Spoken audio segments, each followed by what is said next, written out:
بتفتح اليوتيوب تلاقي فيديو مقلب، واحد بيهزر مع صاحبه، بيصرخ بيجري والناس كلها بتموت من الضحك. ويبقى السؤال، ايه اللي بيحصل بعد ما الكاميرا بتتقفل؟ النهاردة هاخدكم جولة ورا الكواليس، نشوف فيديوهات المقالب بشكل تاني خالص.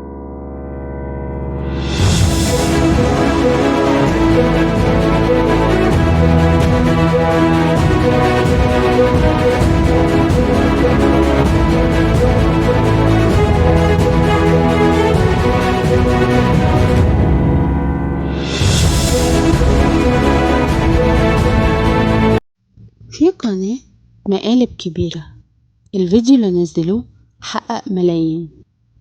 المشهد عبارة عن واحد ماشي في الشارع، فجأة يلاقي حد يرش عليه مية، هو يتنرفز والناس حواليه بتضحك، لكن في الحقيقة الراجل ده عارف من الأول. اتصلوا بيه قالوله احنا هنعمل مقلب صغير، رد فعل طبيعي وخلاص. طب ازاي بيخلوك تصدق ان الكاميرا مخفية؟ الحقيقة ان المكان بيتجهز من قبل التصوير، كاميرا صغيرة ورا شجرة، تانية ورا عربية، وكاميرا تالتة مسكها واحد عامل نفسه بيتكلم في الموبايل. والضحايا ساعات بيكونوا صحاب القناة نفسهم، واحد يرضي يعمل دور الضحية النهاردة وبكرة يبقى هو اللي يعمل المقلب. يعني كل واحد عارف الدور اللي عليه.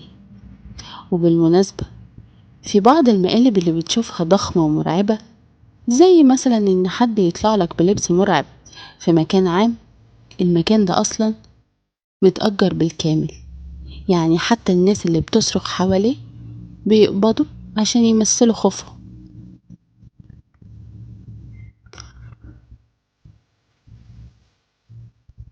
اللي متعرفوش ان المقالب مش بس ضحك، دي تجارة. القنوات دي عارفة ان الفيديو اللي فيه صرخة او خضة بيجيب مشاهدات اسرع من اي محتوى تاني. فالموضوع مش هزار، الموضوع دراسة وخطة، واحيانا خداع للمشاهد. انتوا لحد دلوقتي بتضحكوا على المقالب دي، ولا بعد ما عرفتوا الكواليس هتبصوا عليها بعين مختلفة؟ في الاخر الضحكة الحقيقية ما بتتأجرش، ورد الفعل الصادق ما بيتكررش كتير. اكتبولي في الكومنتات تحبوا المقالب لو كانت واقعية ولا مش فارق، المهم نضحك. واستنوني في الحلقة الجاية من خلف الكواليس عشان نكشف سر جديد من اللي محدش بيقولكم عليه.